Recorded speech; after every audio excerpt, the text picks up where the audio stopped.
The Nashville Predators lost a disappointing 4-2 game last night to the New Jersey Devils at home.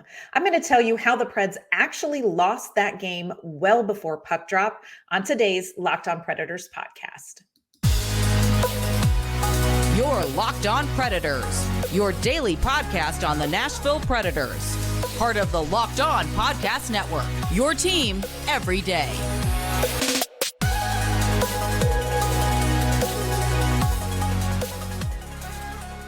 Welcome to the Locked On Predators podcast, and thank you for making us your first listen of the day. We are a part of the Locked On Podcast Network, your team every day. Of course, we want to start this episode off with a special shout out to our Locked On Pred heads, our everydayers who tune in to talk hockey with us. We thank you for your support. We love spending a little bit of your day with you each day.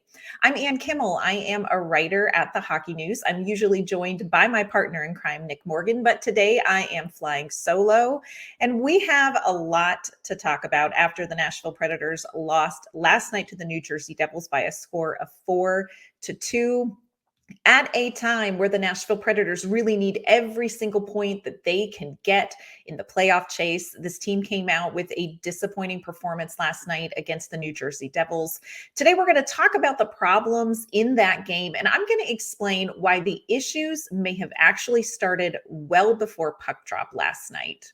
Also, last night, former captains Tom Fitzgerald, Shea Weber, Kimmo Timonen, and Mike Fisher joined Pete Weber for a special captains panel. Later in the show, I'm going to share some of the fun stories we heard from the former captains, and we're going to talk about what they each had to say about the Predators franchise and David Poile. First, we do want to let you know this episode is brought to you by Game Time. Download the Game Time app, create an account, and use code LOCKEDON for $20 off your first purchase. So last night, the Nashville Predators hosted the New Jersey Devils at Bridgestone Arena, and the Predators lost yet again at home. It was a 4-2 final score. And that score actually may not even be reflective of what happened on the ice. If you missed the game, let's walk through a real quick recap of the action. The Predators did get on the board first with an early power play goal at 4:04 in the first period. Ryan O'Reilly cleaned up a loose puck sitting there in front of Nico Daws to get the Predators up 1-0. The second period, it looked like Nashville was going to get another early power play chance too with a delayed penalty, but as Juuse Saros skated off, they went to add the extra attacker and got too many men on the ice. So play went to 4-on-4. At 4-on-4 play, Jack Hughes scored at 1 minute 30 seconds into the second to tie the game up.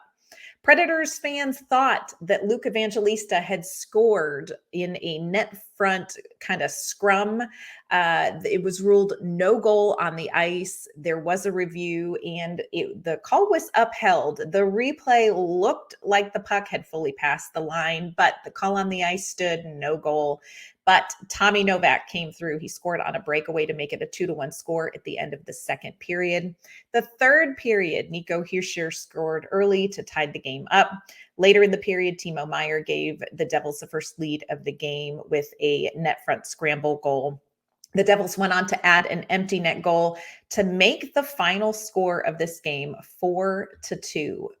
The stat you need to know from this game is that Juuse Saros faced 46 shots, my friends. That was the night the Nashville Predators had.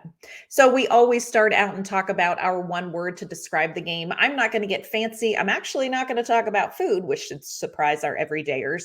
My one word is a word that we heard consistently in the postgame, and so I'm simply going to steal it. That one word is frustrating.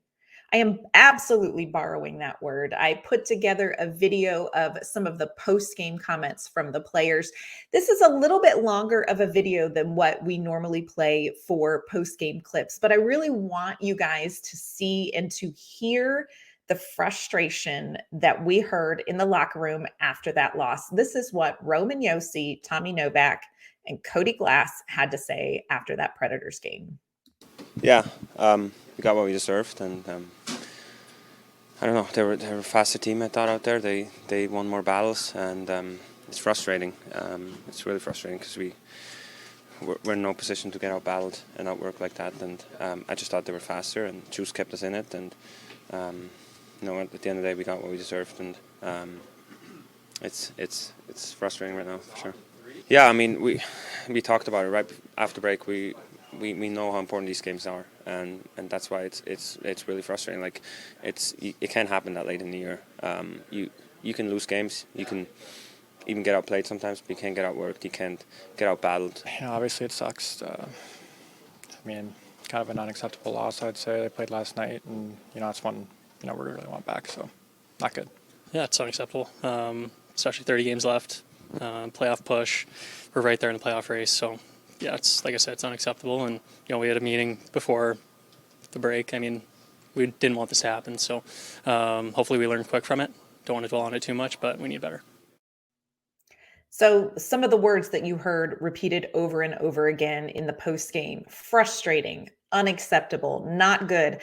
Tommy Novak busts out the potty mouth by saying sucks and stinks about this game. And the truth was, this game was extremely frustrating. The effort level by the Nashville Predators, extremely frustrating. In that clip, you heard Cody Glass and Roman Josi refer to a meeting after the break. The team sat down, talked about the schedule going forward, talked about where they were in the standings and what it was going to take for this Nashville Predators team to get into the playoffs in the last 30 games of the season. Everybody in that locker room knew what needed to happen in these games.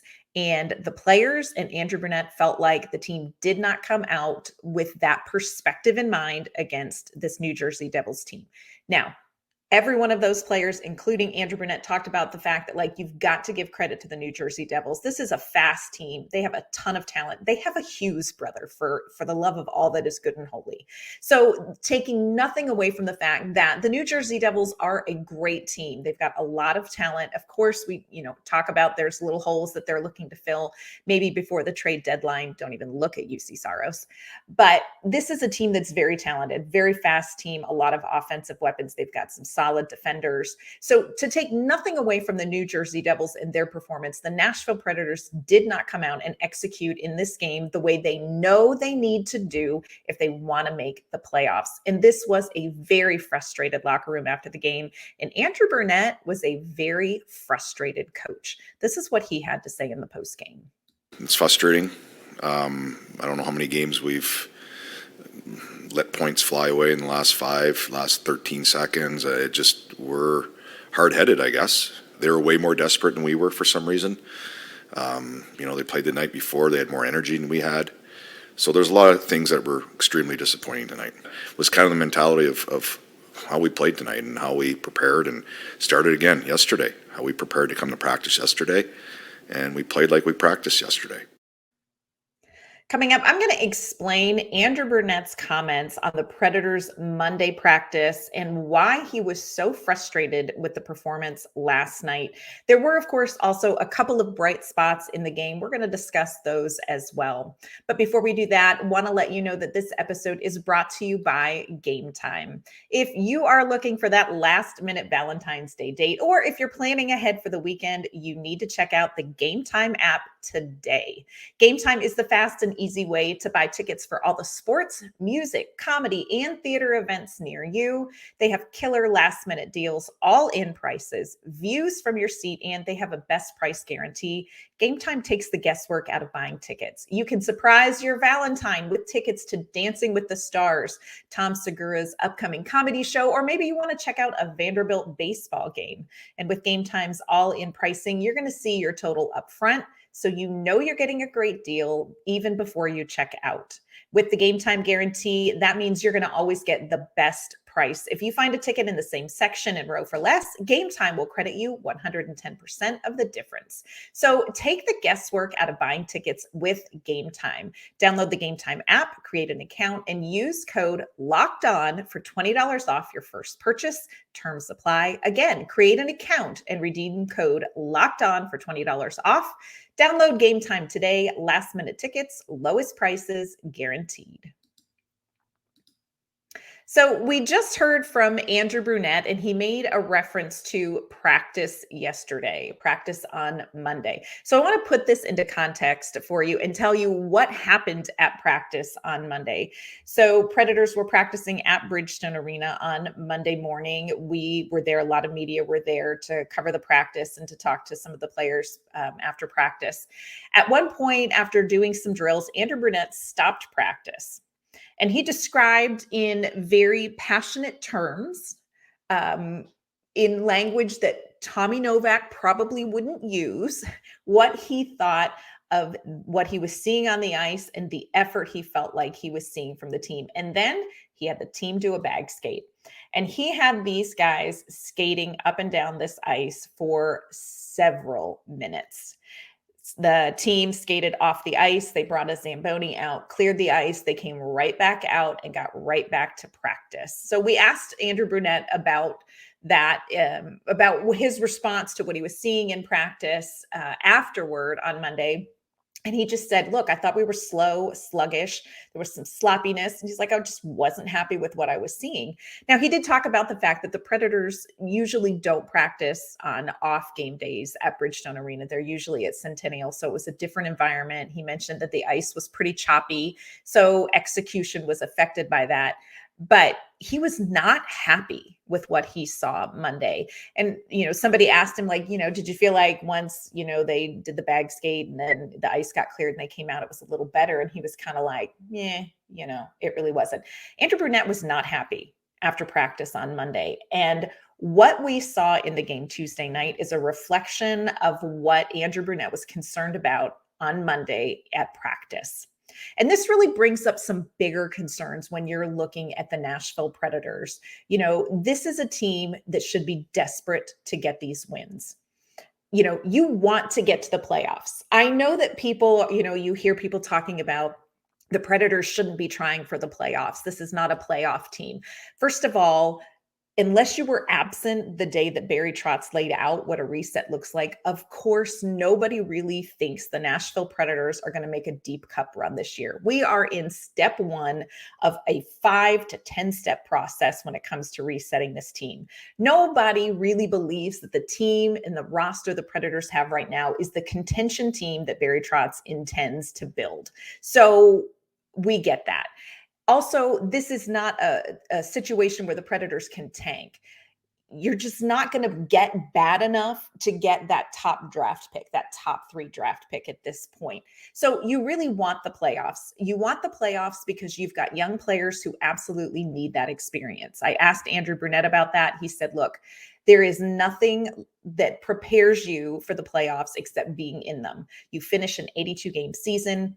All of a sudden, you have to play harder. You have to play faster. You have to prepare even better than you did before. Your game has to be elevated. And these young players have to experience that. So this is a team that should want the playoffs. And they didn't look like a team that wanted the playoffs. Talk to Andrew Brunette about like, hey, what are you seeing from this team? Is this fatigue? Is this like a mental disconnect? Do they not understand? His response was, we just had 10 days off. Like, this cannot be a fatigue issue. This has to be some sort of a mental preparation, misunderstanding, not meeting expectations issue. And this late in the season, the team should not be dealing with that. The team at this point in the season should not be dealing with effort issues. This is a team, like Roman Josi said, you may outplay us, but you shouldn't outwork us. And they were outworked last night.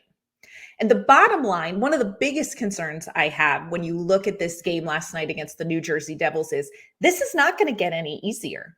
Tomorrow night, the Nashville Predators host the Dallas Stars. Saturday, they play the St. Louis Blues, who are a team also in contention for a wild card.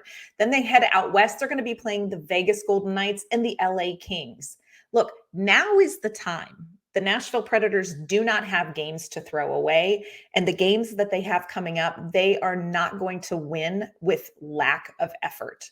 So this is a concern. What we saw last night against the New Jersey Devils when this team was outworked, they talked about losing the puck battles. If it was a 50-50 battle, the Devils won that battle every time. They won puck battles. They won the space battles in front of the net. They were outworked. You can't be outworked.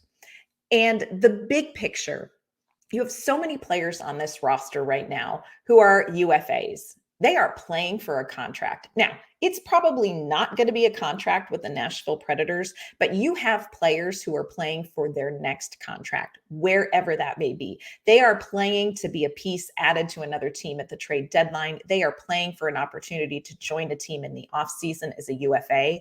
You also have young players on this roster, and there is not a young player on this roster right now who is guaranteed to be a piece of this Predators future with the way things are right now. You need to see more from Luke Evangelista and Tommy Novak and Kiefer Sherwood. You've got to see more from these guys. So there is a reason for everybody on this roster to be hungry and to be playing with way better effort than what we saw last night against the New Jersey Devils. There are some real concerns about that game, and the Predators have very little time to address them and to turn it around before they face Dallas tomorrow. Now, you know me. I am a hockeyoptimist. I am a hockey optimist. So I would be remiss if I didn't point out a couple of good things that we saw from this game. Of course, the biggest good thing was Juuse Saros. Oh my goodness. 46 saves. This was vintage Saros. And what is probably the most frustrating for me out of everything that we've talked about is you get that performance from Juuse Saros and you waste it. You don't even come out with a point. Saros does all of that, and this team didn't even come away with a point. I think it's interesting. Of course, the New Jersey Devils have been rumored to be looking for a goaltender. Saros's name has been mentioned. It was like Juuse Saros says, yeah, you want a piece of this? Like, check this out. And that performance was incredible. He also made kind of a subliminal statement of like, you want this? You can't afford me, because he was absolutely outstanding. Last night, it was the Saros that we are used to seeing. It's the Juuse Saros that if there were a trade, you would get a game-changing piece back in that trade. This is not picks and prospects, Juuse Saros. This is, you're going to give us an offensive piece that's going to change the future of this franchise if you think we're going to make a trade. So great night from Juuse Saros, especially considering he did not get much support. He faced a ton of shots from high danger areas, from the slot. It was really a tough night, and Juuse Saros was outstanding. Want to talk about Cody Glass and Tommy Novak. These are two players that this team had really planned to build around. They were looking for these two guys to take the next step early in the season. Obviously, that didn't happen. They both dealt with injuries, and then both of them really struggled with confidence and kind of getting their game back and getting their skates under them. Last night, Cody Glass had 2 assists. I think we're seeing his best hockey in these last couple of games. This looks like Cody Glass from April of last year, with even, I would say, a little improvement. So very encouraging to see Glass play last night. Tommy Novak, 2 goals in back-to-back games. I think we're seeing the same thing. He's starting to feel that confidence again. He's starting to get his game back. Finally, got to shout out Igor Afanasyev and Mark Jankowski. Andrew Brunette said after the game, look, this was a hard game for these 2 kids to come in and play, because you've got a ton of talent on the Devils team. They're a very fast team. Thought it was kind of interesting. Igor Afanasyev didn't get a ton of shifts early in the game, but when you saw him on the ice, that I think is super interesting, is he played in the 3rd period when the game was tied. He was out there for the Predators. And that makes me think that Andrew Brunette has some trust in him. He's mentioned that Phil Tomasino doesn't always get shifts in close games because wasn't sure Tomasino was going to be able to handle that situation. He gave Igor a chance out there during those, kind of high pressure situations, tie game, late in the 3rd period. Afanasyev played 10.5 minutes. So I thought that was great. Mark Jankowski played just under 9 minutes, but he saw time on the penalty kill and really showed why he has a lot of talent when it comes to special teams. Had some great clears in the, from the zone for the Predators too. So I thought Jankowski and Afanasyev had a great game.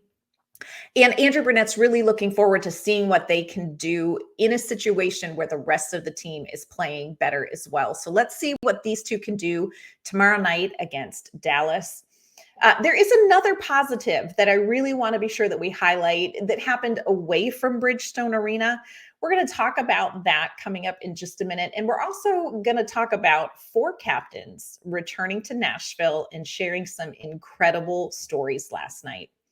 First, want to let you know this episode is brought to you by our friends at FanDuel. You can get buckets with your first bet on FanDuel, America's #1 sportsbook, because right now new customers get $150 in bonus bets with any winning $5 bet. That's $150 if your bet wins.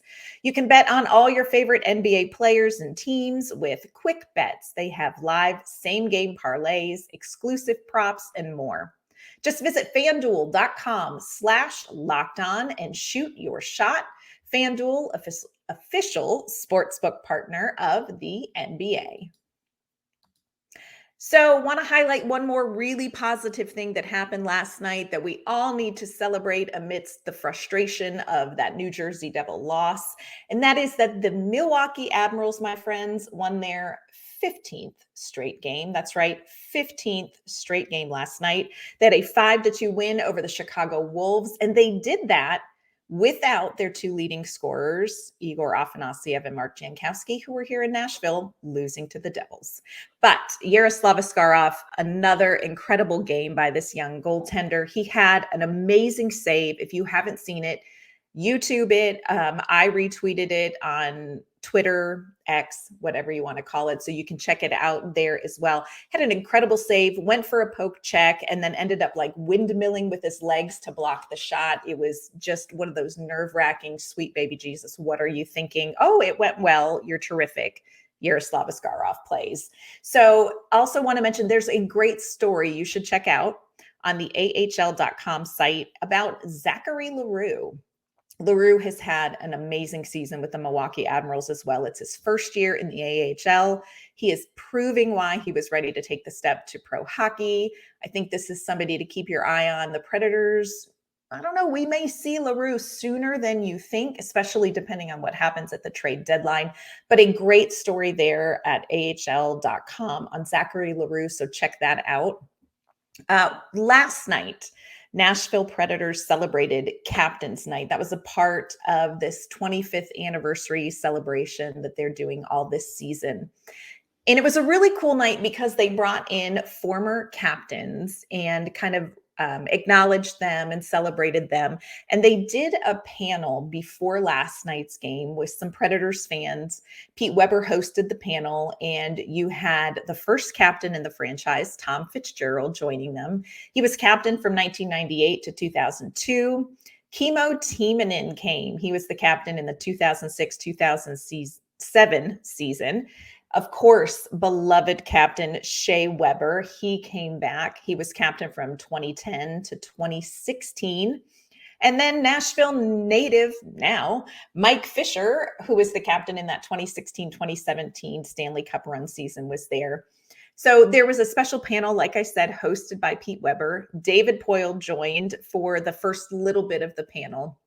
And I will tell you, it was such a great evening listening to these guys talk about their experiences. Really, they kind of pulled the curtain back on being a captain in the NHL, their experience coming to Nashville. David Poile, some really funny stories. Y'all, Kimmo Timonen is a delight. He is a delight.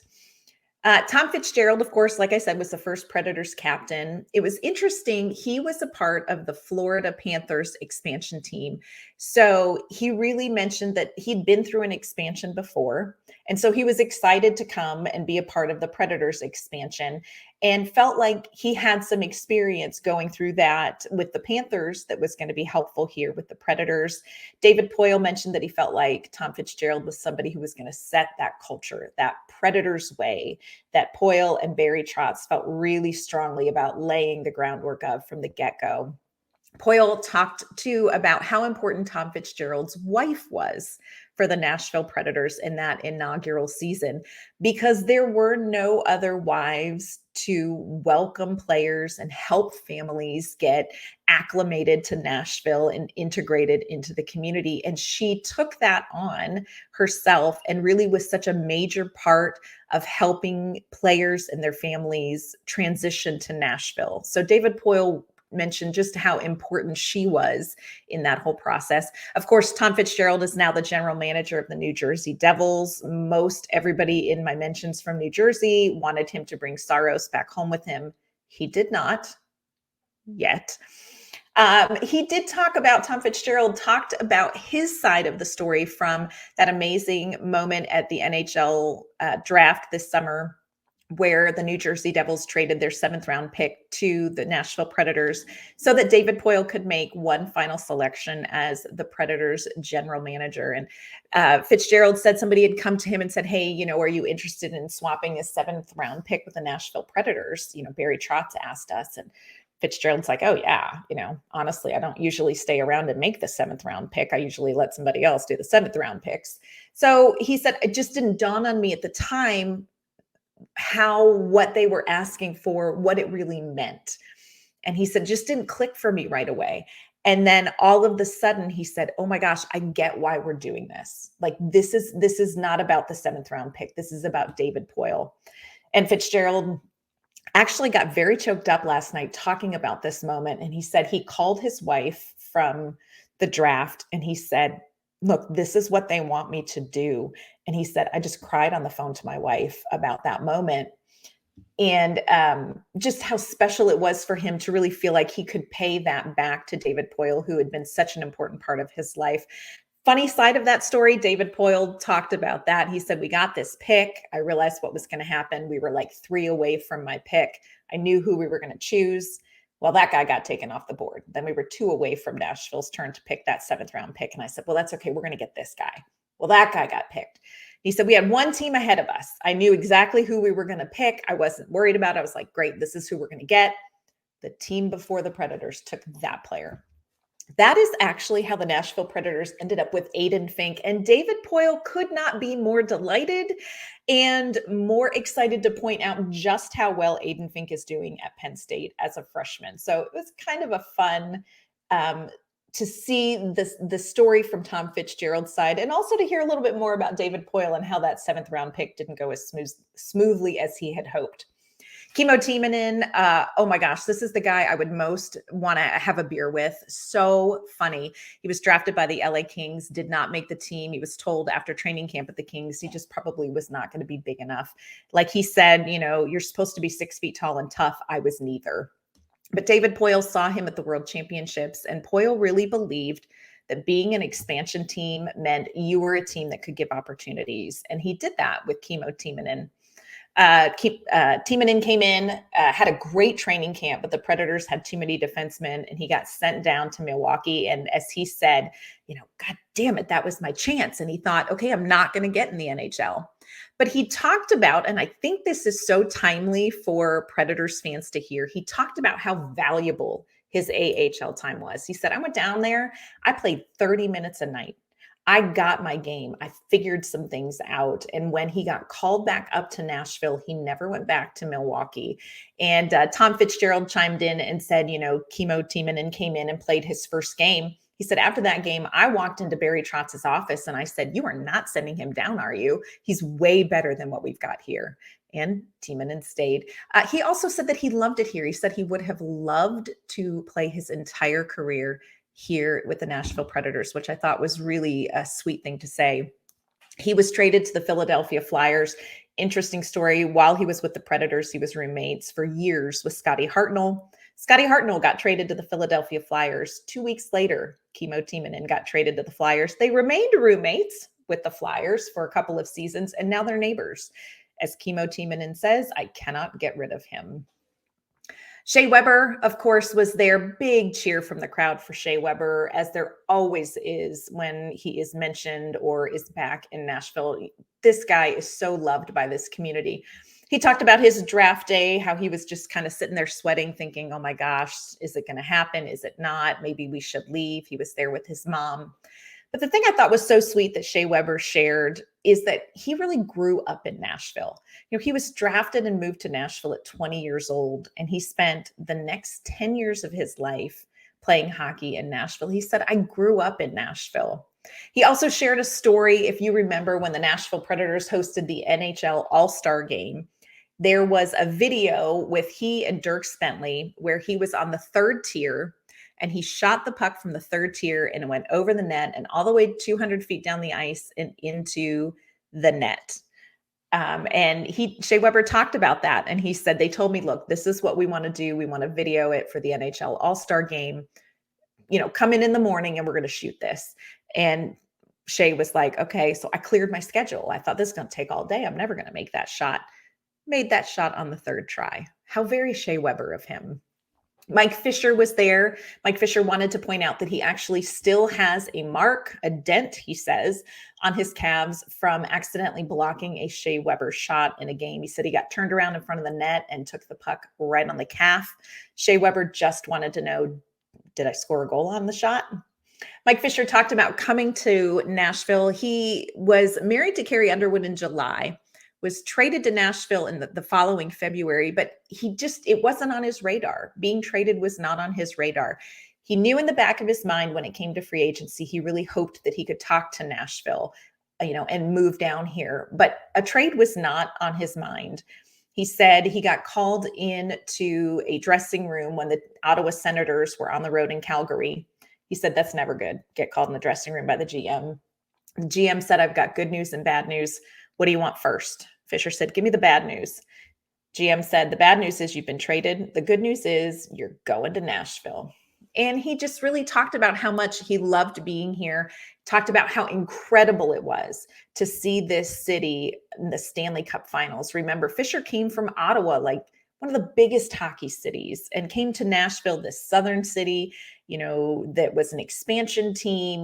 They were first time they were getting into the Stanley Cup Finals. They were a team on the rise when Fisher came. And he just talked about how incredible the experience here was in Nashville, and what he saw from the city when the team, got to the Stanley Cup Finals and really rallied around them. So I will tell you, it was an incredible night celebrating these four captains, really honoring the tradition and the value that they each brought.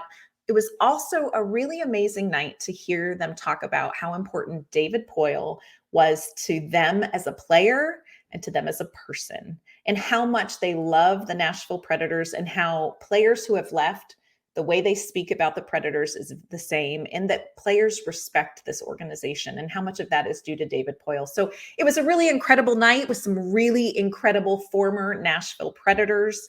Great time. Loved the stories that I heard. I have a story out about that night at InsideThePreds.com if you want to check that out today. Of course, our current captain, Roman Josi, has his hands full getting this team ready for tomorrow night's Central Division matchup against the Dallas Stars. It is not going to be an easy one, friends. On tomorrow's episode, I am going to preview that game. I'm going to give you 3 keys to getting a very important win for the Nashville Predators. In the meanwhile, be sure that you follow the podcast on social media at LO_Predators. Of course, check us out. We are on YouTube. Just search Locked On Predators. That's going to do it for today's episode. Again, thank you for making us your first listen of the day. We'll be back tomorrow with an all-new episode. We'll see you then.